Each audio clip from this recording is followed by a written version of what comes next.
అందరికీ నమస్కారము.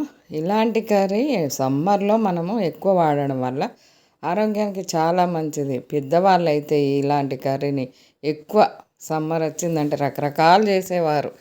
ఇలా మనము ఆయిల్ పొయ్యి మీద పెట్టేసి ఎల్లిపాయలు, జీలకర్ర, ఆవాలు వేసుకుంటే కొన్ని మెంతులు చలవ చేస్తుంది. మెంతులు ఎందులోనైనా వేసుకోవచ్చు. కొంచెం వేగడం మటుకు మనము గోల్డ్ కలర్ వేగనిచ్చేయాలి, మాడిపోనియకూడదు.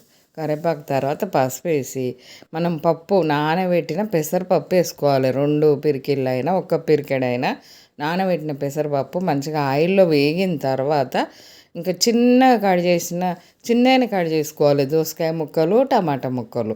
ఈ దోసకాయ, టమాటా, పెసరపప్పు ఇంకా రకరకాలు వండొచ్చు. అందులో ఇదొక రకము. ఇలా చేసిన పప్పు కూడా టేస్ట్ బాగుంటుంది. మనకు ఒకే రకం కాకుండా ఇలా రకరకాలు చేసుకుంటే టేస్ట్ మార్పు చేసుకున్నట్టు అయిపోతుంది. సాల్ట్ వేసుకోవాలి. ఇలా ఉడికిన తర్వాత తగినంత కారం వేసుకోవాలి. ఇంకా ఇందులోకి పచ్చిమిర్చి అవసరం లేదు. పప్పు మనకు పెసరపప్పు నానిందంటే చాలు, టేస్ట్ బాగా వస్తుంది. ఉప్పు కారంతో దోసకాయ టమాటా ముక్కలు ఉడికిన తర్వాత మనము వాటర్ పోసుకోవాలి. తప్పనిసరి వాటర్ పోసుకోవాలి. వాటర్లో ఈ పప్పు టమాటా దోసకాయ కలిసి ఉడికి ఇక ఉంటుంది కదా అంటే టేస్ట్ అలా ఉంటుంది.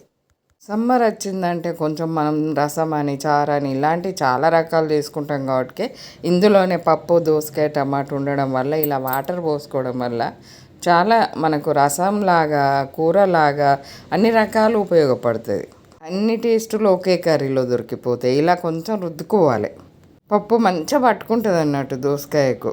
ఇక లాస్ట్లో ధనియా పొడి చల్లేసుకుంటే సరిపోతుంది. సమ్మర్ ఎలా గడిచిందో తెలియదు. ఇలాంటి వాటర్ తోటి కూడిన కర్రీలు ఎక్కువ చేసుకోవాలి.